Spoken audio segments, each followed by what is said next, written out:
ஏன்னா நம்ம கும்முட்டி கீரையாக்கும் கும்முட்டி கீரையில் என்னெல்லாம் போட்டிருக்கோன்னு பார்த்தீங்கன்னா இது தக்காளி, இதில் கொஞ்சம் தண்ணி கூடுதலாக இருக்குது. லைட்டாக தண்ணியை வடிச்சுக்கலாம்.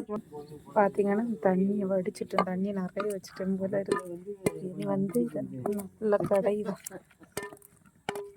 கீரை பொறுத்த அளவில் கடுகு போடக்கூடாது. பார்த்தீங்கன்னா கடுகு போடாமல் செய்யும்.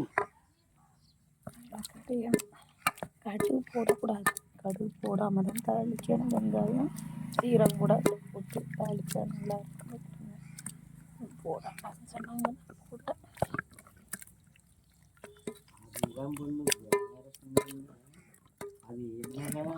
கீரை கடையில் சூப்பராக ரெடி ஆயிடுச்சு பாருங்க. சூப்பராக கீரை கடையில் ரெடி ஆயிடுச்சு.